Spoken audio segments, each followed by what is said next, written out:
Coming up on the AsOne Leadership podcast. Grief is the stuff that breaks up marriages. So you've got to let each other grieve at the speed that person grieves at. Grief, you can't make grief right. You have to sit in the uncomfortableness of it.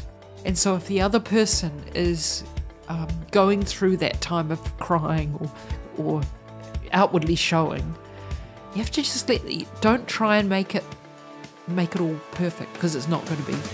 Welcome everyone to the AsOne Leadership podcast. Today you're here for a bonus episode. We had Jo Hood here a couple of weeks ago, but she was so good, we had so much more to talk about, so we're doing a bonus episode. So welcome back, Jo. Thank you. Thanks for joining us again today.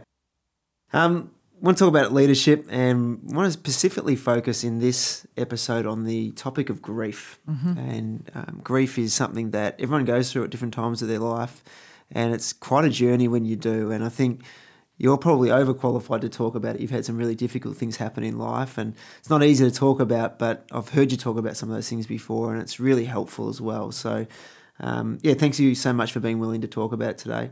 I really appreciate it. Leadership, you're clearly a great leader, and leadership can be fun and exciting, and many big highs and mountaintops, but there's valleys that can be just as deep as the highs, trials and even tragedies. Recently, we were both at a kind of a missional conference. Yep. And as attendees, we're all encouraged to talk about our love of place. And we were encouraged to bring an artefact from our area and talk about what it means for us. And it was quite a powerful time for most people that were there. But when your turn came, I guess I was moved and surprised at the same time. I was surprised to hear that you don't feel that you have a place here in Australia, because you've been here for about 14 years. And I was also moved with your passion and love when you talked about your homeland in New Zealand. But there was also an obvious sense of grief, missing what you've come from, as you talked about how much you miss it. So can you tell us, first of all, a little bit about your upbringing and the culture that you were part of in New Zealand? Sure. Well, my upbringing, I'm a Pākehā, so that means white pig, but it's actually a term we hold dear now. To be a Pākehā is okay. So I was brought up in a fairly middle-class community, and there was a picture on the wall of our home of this absolutely stunningly beautiful Māori lady. She had a chiselled moko, which is like a tattoo all here. It's beautiful art. And my grandmother had already died before I was born, and so there was a family, and I want to say a family joke, but not irreverently a family joke. We would ask, "Who is this lady?" And we were always told, "Oh, that's your grandmother."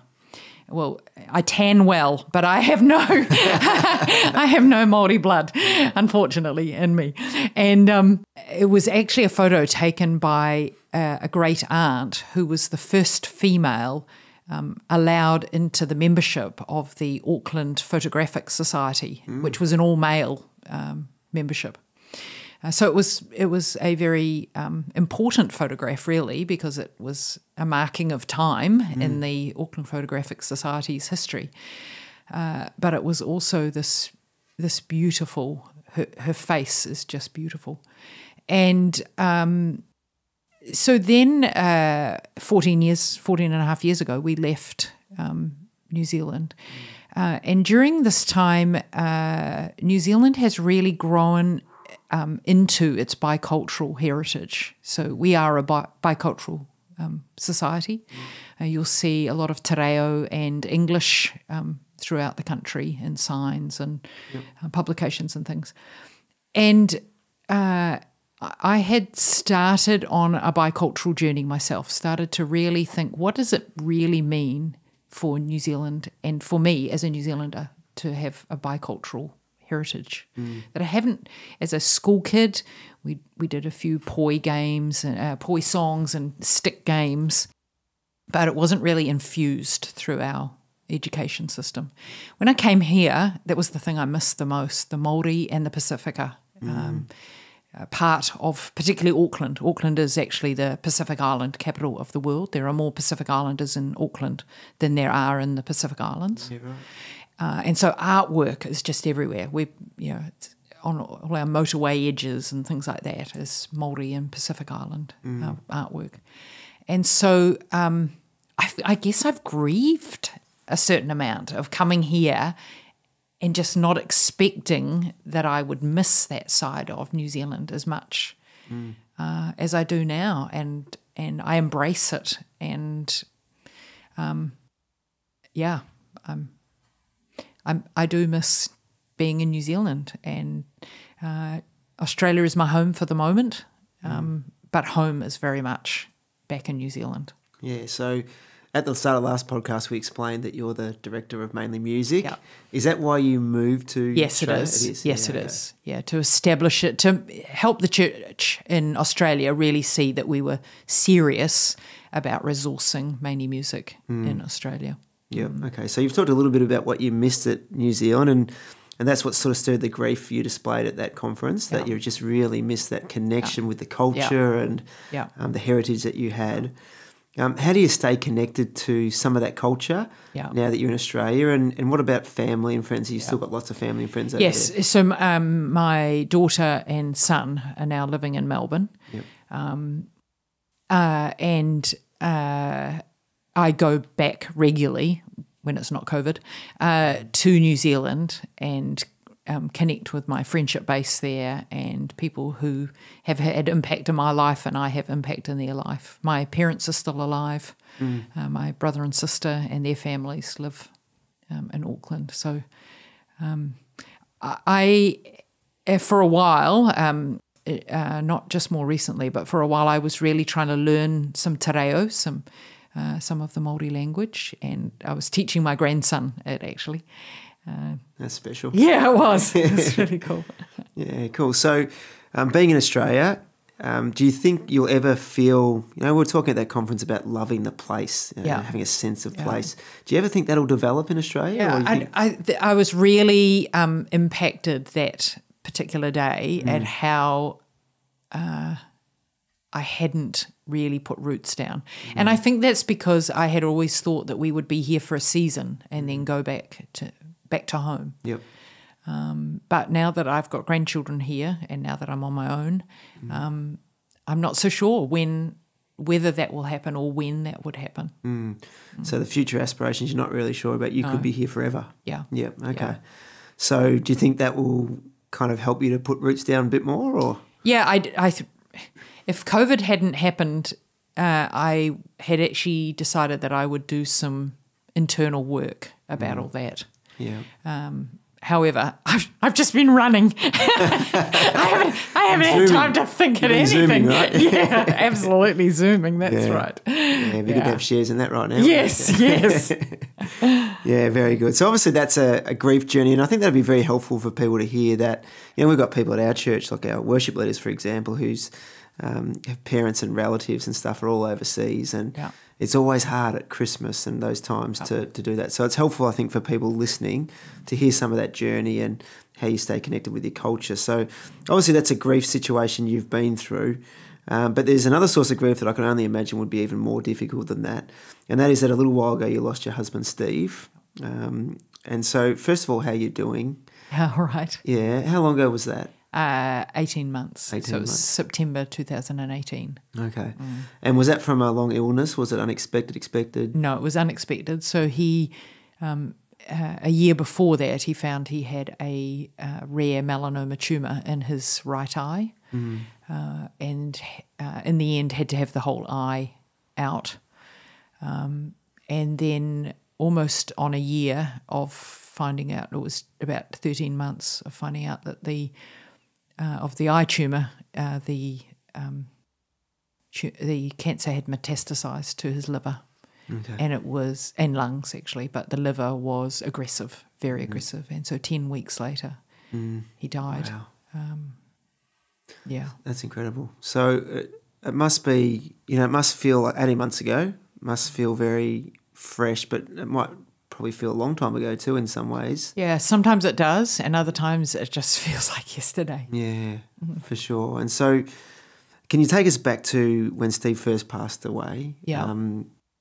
Just the impact it had on you at the time. Yeah. Because he, just before he found out he had this rare melanoma tumour in his eye, he was actually made redundant from where he was working. Okay. And so over sort of the next 3 months, he decided, because I do a lot of travel, that he would find a part-time job and travel with me. We were hopeless at holidays. We used to do it when the children were little. Yep. But as a couple, we have had very little holiday aspirations. So we went to Israel and Lebanon and met my son and daughter-in-law there, and we tripped around for 2 weeks, and we went around the UK together, but I was doing mainly music work, and he'd come for the ride and had a look at castles and old buildings and things like that. And so, yeah, we'd decided that was sort of how we were thinking the next season would be. So it was a huge hiccup to realise that, number one, I was going to be on my own, and number two, that he was not going to be by my side when I travelled. So I imagine it's the grief of losing the person that you love and you share your life with and plan to share the rest of your life with. But it's also the grief of losing the future memories that you plan to have as well, and the travel. And because often people work very hard for a lot of years knowing that they kind of bank up, when we retire or get closer to that, we can sort of settle down and travel. So the grief of that being wrenched away unexpectedly, I can only imagine how hard that would be for you. So I so appreciate you, sharing about this, because, it is so recent and so difficult. But I think, there'll be a lot of people watching this by the title, grief, because they're going through it, or they've been through it, or they anticipate going through some sort of grief now or in the future. So they say grief is like waves, and I've experienced really that is.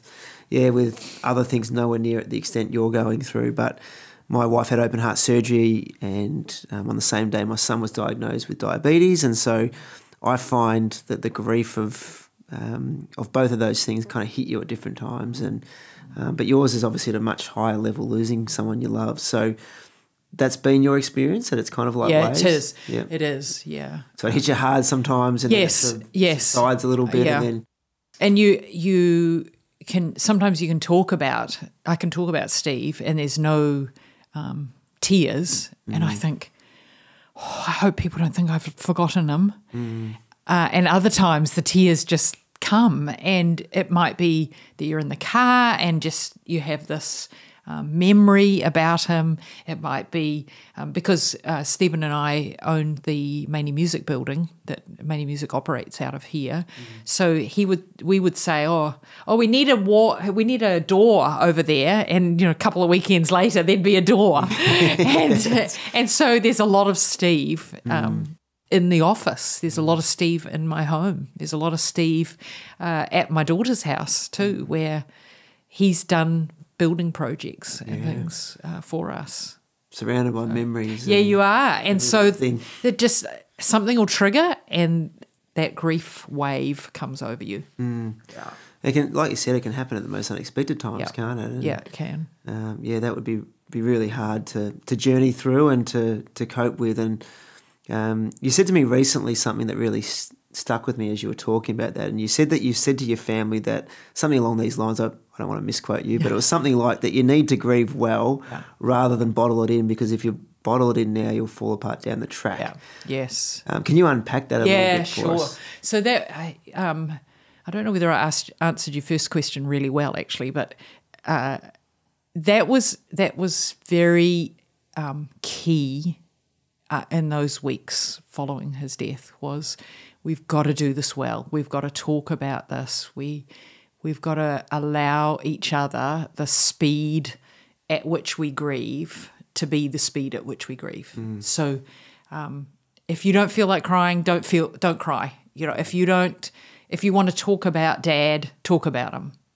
And after the funeral, I created a photo book for each of us with photos of Stephen, and one for Stephen's brother as well. And that book for each of us, for me, I didn't actually open it until,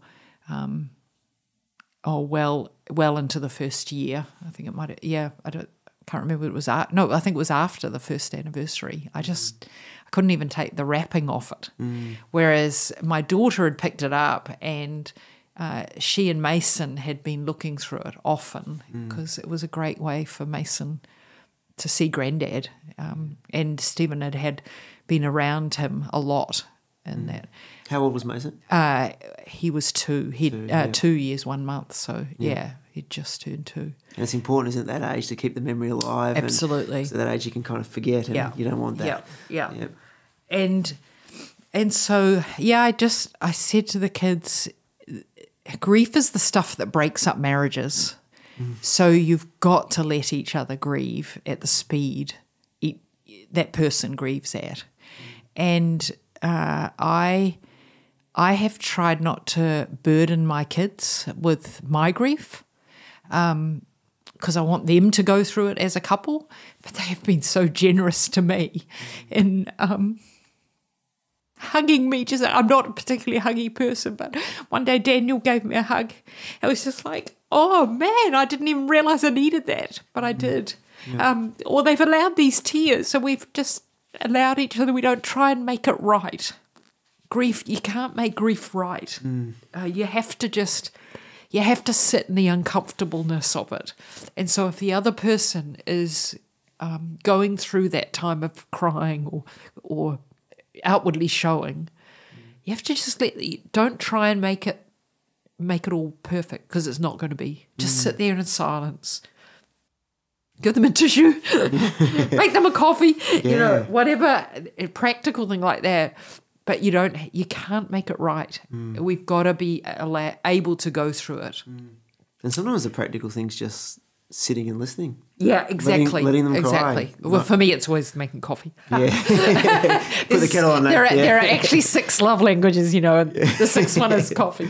Yeah, coffee cures a lot of stuff, doesn't it? But and we have also made sure that, and even around the Mainly Music office in Australia and in New Zealand, Steve's name is still used. Like, we talk about him like he's not like he's still there, but he's not a taboo. Because subject. often people don't want to talk about it. You just don't talk about it anymore, do you? And that's a shame, because I think you miss a chance to honour the person and to work through the grief and also celebrate the life of yes, the absolutely, person that you love so much. Absolutely. So, I don't know if it was you that said to me recently, but someone said to me recently that tears you never forget. Okay. No, that wasn't me. Okay, yes, tears are powerful, and you never forget tears. Yeah. And I was thinking about that, and I can think of key moments in my life where I saw people show emotion and shed tears, and it had an impact so much more than, when you see someone laugh about something, or there's something about tears that I guess exposes the rawness of our humanity and shows, I guess, the depth of love that you have for someone as well. So, I love the change in society, particularly with men in recent years, where, real men don't cry and you bottle it up. And I think coming out of the world wars was very much like that. You never talk about it, you just be strong. And I think there's a real strength in vulnerability and tears, and you become relatable, you become human again, I think. Yeah. So, Yeah, and I think that the other thing I said to the kids was, if we bottle it up and don't allow those waves, don't recognise those moments of grief, I don't want to be picking you guys up in 5 years, and I don't want you picking me up, and we just being devastated by this grief, that because it eats away at you. So you've got to work through it.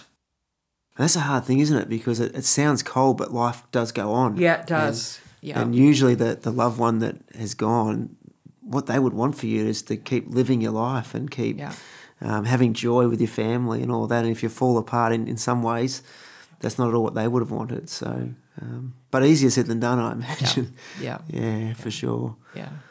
So, thinking about waves, grief being like waves, what is a good day for Johanna look like, and a bad day for Johanna look like? Yeah.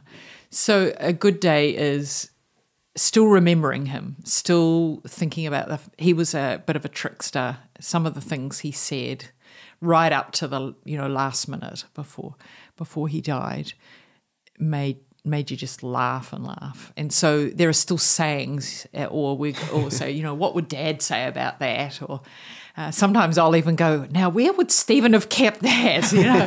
So it's being able to just get through the day, recognizing that he's not with me, but not being blindsided by those waves. There are other days where you just get up, particularly at the beginning of when he'd first died, and you'd had a great day the day before, or greatish, and you'd get up, but there was something missing, and it wasn't because of the day before. It wasn't because anything had spurred it or sparked it. It just seemed to happen, and you went through with a rain cloud overhead. Yeah, that's why the waves analogy is good, isn't it? Because it is. The wave comes in, and it subsides, and then it and sometimes it comes in real, like those surf waves. Yeah. So I guess the dumpers come and you kind of feel like you're out of control, and I imagine it's probably a little bit like that at times. Where and that's where the faith factor is. So one of the things that Steve, after the initial shock of being told actually there is no cure, there is an immunity thing instead of chemo that they put in to boost your immune system. We can do that, but it will only shrink the tumour. And then we found out that meant shrink from this to probably this, not shrink. He stared death in the face and said, well, I know where I'm going. I'm going to be with Jesus. And so I will take prayer, but I am not going to become tunnel visioned that God's going to heal me at the last minute. He might, but actually he might heal me by taking me home. It's the ultimate healing, isn't it? Yes, it is. Yes, it is. And so he was very real about the scaredness, but he was also very real about this is just what it is. I'm not going to ask what if and why me, and so I have definitely not embraced anything like that. I will not ask what if or why me. And I've got this little book here that a friend gave me. It was a Manny music leader, None Like Him. And she said, because she knew I was a huge reader, and she said, "Jo, have you read this book?" And I said, "No, I haven't." She said, "Read it slowly." Great book, because I've learned about God's sovereignty, and it's such a hard thing to wrestle with. He gives us free will, but he is sovereign. And so he knew that this was going to happen for Stephen. So he knew that I was going to be here on my own. So what has he got for me? And how can he get you through it as well? Yeah. And I don't want to just be dragged through. I want to live a victorious life. Because one day I'm going to see my husband again, but he's just not here right now. Yeah. It's a wonderful hope we have, isn't it, in such tragedy and heartbreak, to know that, I often think about healing, and every earthly healing is wonderful, but it's temporary. Yes, we're still going to die. You're healed to die, where there will be ultimate healing and ultimate hope is found there. And so, I think it's a great joy to know that as hard as it is for us to think about, Stephen's better off where he is. It's like what Paul said, wasn't it? To live is Christ, but to die is gain. And so while we're here, we bring every part of us out for Jesus. But the gain of eternity, this will pale in its significance compared to that. So, but that doesn't make it any easier for the people left behind. No. The daily struggle of missing someone. So, yes. So, thinking about that and the future, and you said, you want to live and all that sort of stuff. How has this tragedy affected your hopes and plans for the future? And what hopes and plans do you have now that may be different than what they were before? Yeah, I don't know that they're any different because I feel very called to my role in mainly music, and it still gets me up. Well, life gets me up in the morning. I just get up because I've got an exciting day ahead. I want to ensure that mainly music keeps moving with culture. So it can't just be the same thing. We're now 30 years down the track. It just can't look the same every year because culture changes and the church changes and your thinking changes. Correct. Yeah, the message is always the same, but the method always has to change. Yeah, isn't it? absolutely, absolutely. So that is exciting for me. What are the other possibilities for mainly music? As I said earlier, we were expecting to go back to New Zealand. I don't know whether I'll ever retire, but that was on the cards that we would go and live back home. So that's the thing I need to wrestle with. What is that going to look like?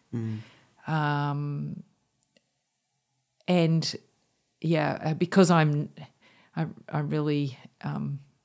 I guess because I'm driven, I just can't see myself lying on a beach reading a book. I might as well just do that at home. It costs a whole lot less. Yeah, well, you said before you've never been good at holidays, so just more of that, right? Yeah. Yeah. I enjoy what I do. So I'm going to keep doing it. Yeah, wonderful.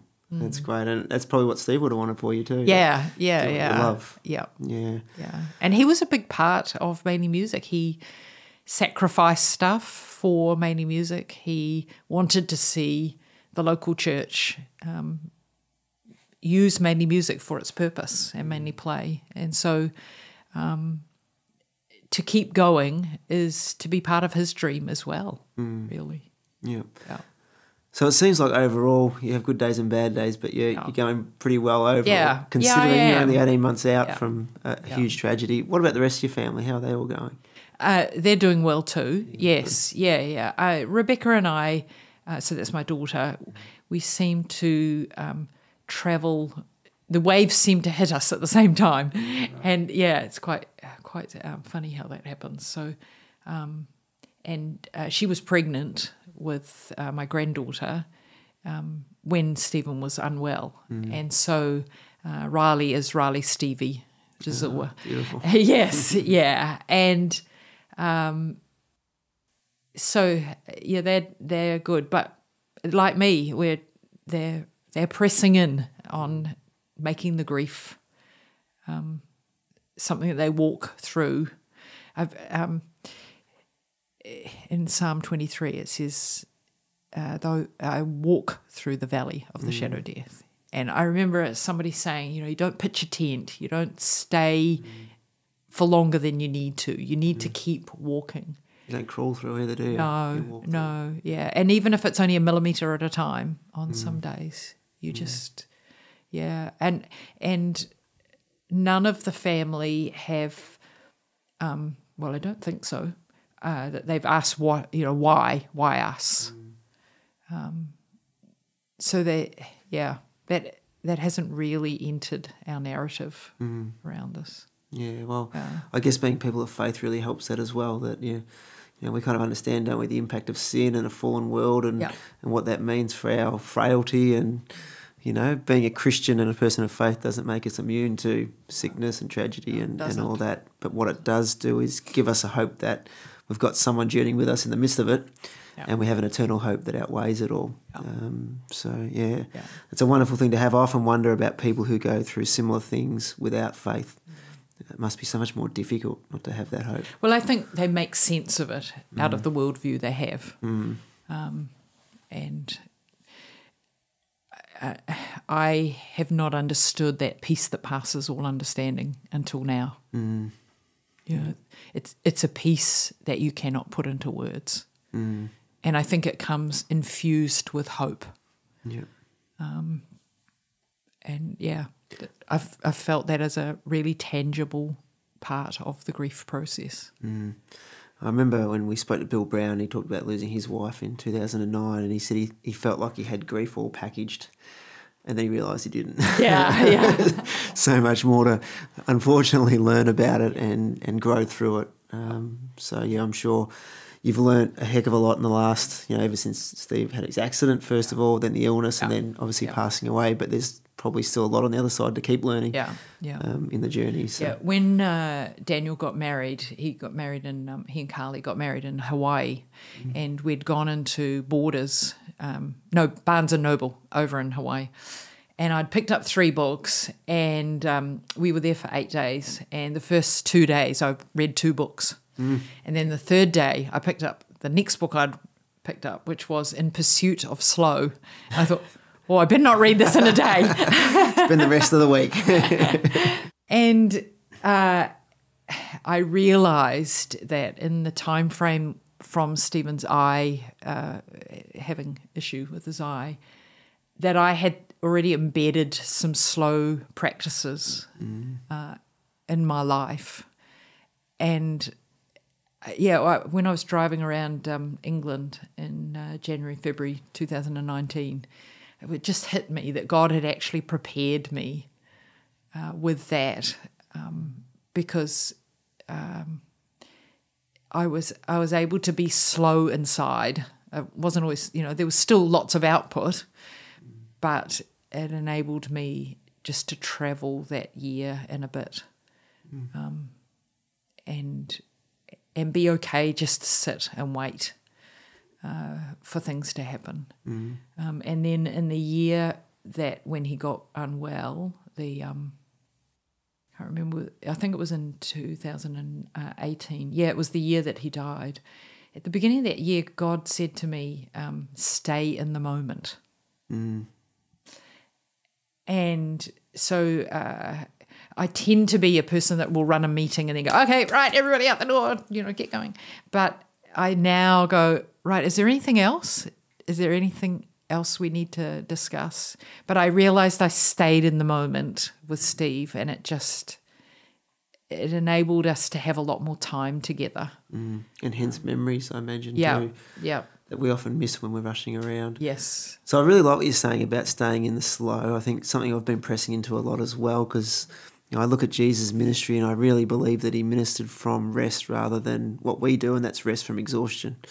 So when you say you've built in some of those practices in the last couple of years of slow, what are some of those other than, lingering in a meeting or being in the moment? Are there other things that you've done to... Yeah, so realising that if you miss a green light, it's not actually going to put a whole lot of extra time on your journey. Yep. And it's about what happens in here or in your head and heart. It's about not stressing about things.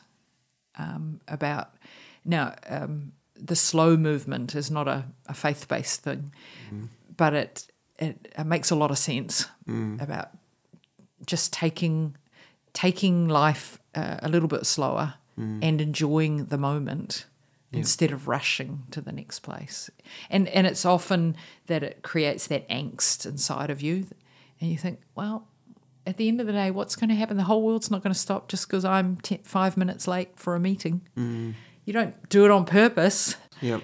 I love someone once said that Jesus meandered with purpose. Okay, yeah. I love that. So he wasn't purposeless. Obviously, he had the greatest mission in history. Yeah. But he meandered and he was interruptible and he never seemed rushed and all that. Someone died, I'll get there in a couple of days and resurrect them. But for now, I've got some other things to do,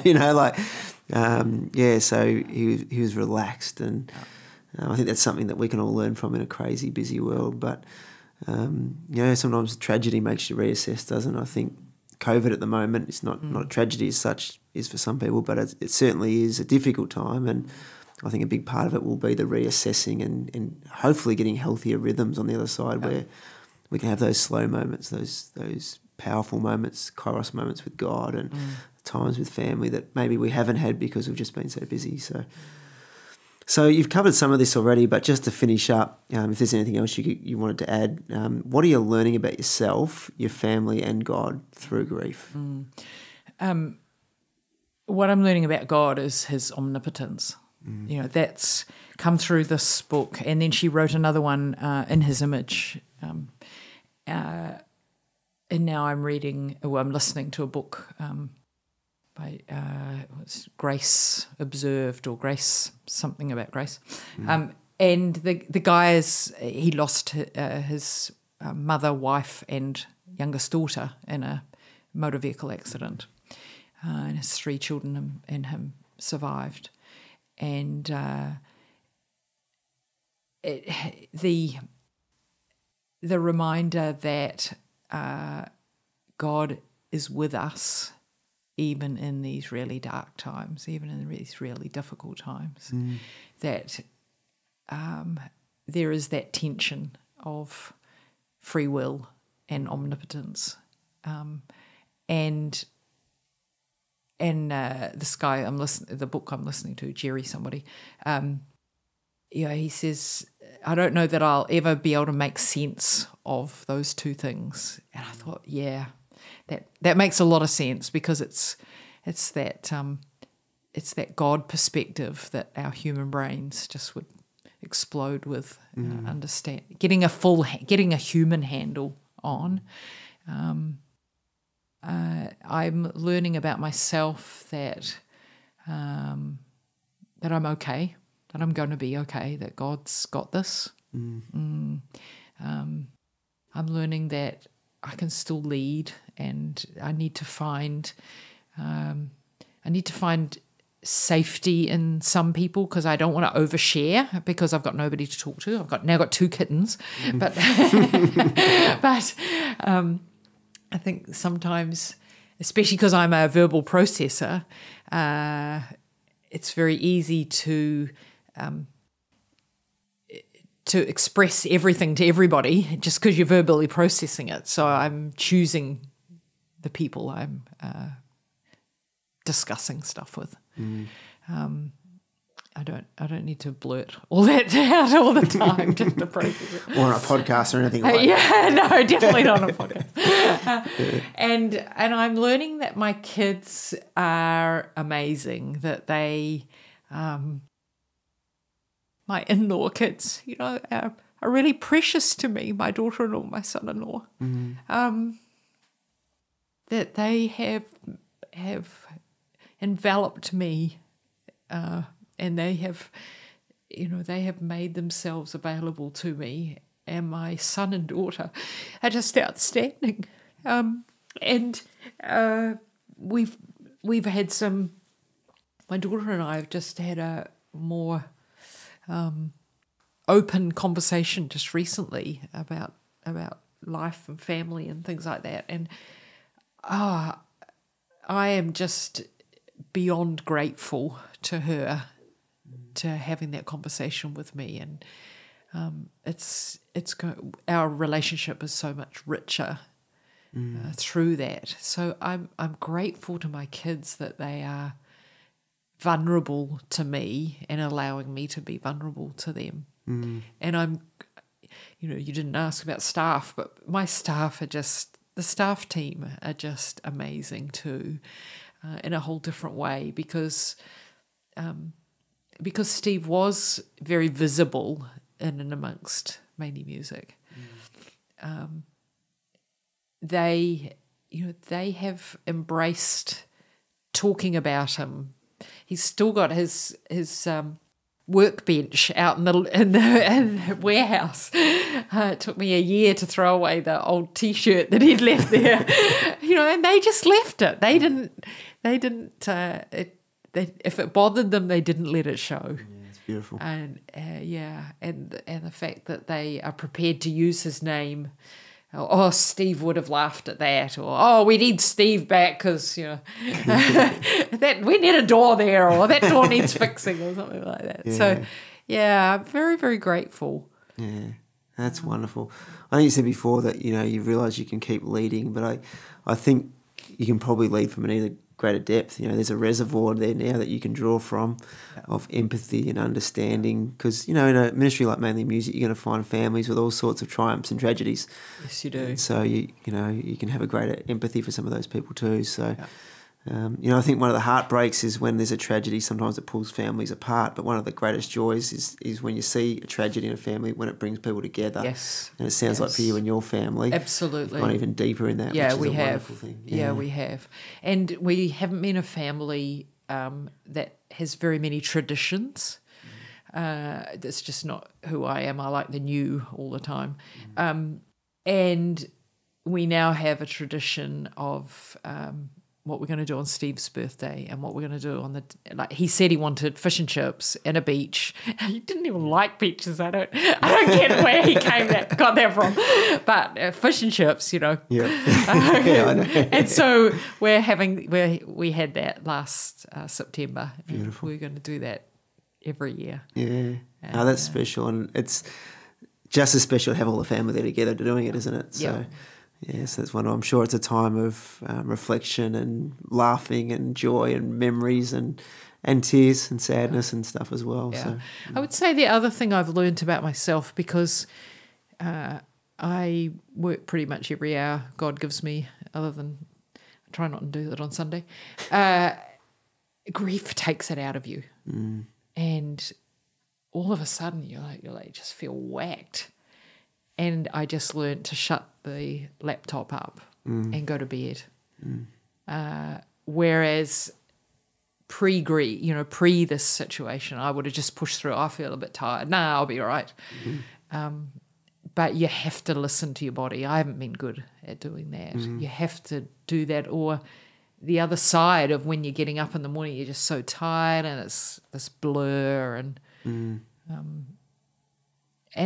that's part of your leadership too, of just saying, actually, no, I can't do that. And maybe helping other people to do that too. Yeah. Get that sort of rhythm for them as well. Yes. Because we have a responsibility as leaders, don't we? The people we're leading to help them form healthy rhythms as well. Yeah. We model that. Yeah. And you say you learn the empathy. It just takes on a whole different level. Like even if you're an empathetic person, if you've got that EQ quite high, it just goes to another level. Yeah. Because there aren't enough words for death and for tragedy, and so you have to allow people space just to work through and push them when they need to be pushed. Like you can't camp in the shadow of the valley, but just be really servant-hearted. And, what can I do for you in order to help that next stage? And help people find those rhythms, like you say. Yeah, for sure. Well, Jo, I can't tell you how much I appreciate you. Thank you. You said in the previous podcast that you're a strong woman, and I think there's no doubt about that. And it's inspiring to hear what you've done, not only with Mainly Music, but the way you've travelled through grief, the way you've been with your family, and the way that you're willing to serve us by sharing that journey. And I just know, absolutely know, it's going to be so helpful for people listening. And grief is probably different for everyone, but there's probably a bunch of universal lessons that people can learn from other people that have gone through it. So thank you so much for being willing to share it with others, and I'm sure they'll be blessed through it. So thank you. Really appreciate you having being on the podcast again. So thanks a lot. Thank you. Thanks for listening to the AsOne Leadership podcast, getting you in the room with experienced leaders so you can grow and thrive in leadership. This podcast is hosted by Luke Williams and brought to you by Follow Baptist Church. If you're listening to this podcast, please subscribe on your favourite podcast app. And if you're listening on Apple Podcasts, please leave us a review. Your feedback will help us grow further and bring new, insightful content to you. For those watching on YouTube, please like this video, leave a comment, and subscribe to the Follow Church channel. Ultimately, if you found this episode valuable, please share it with others who can also benefit from it. We can't wait to share more experiences and knowledge in our next episode, from Melbourne to the world.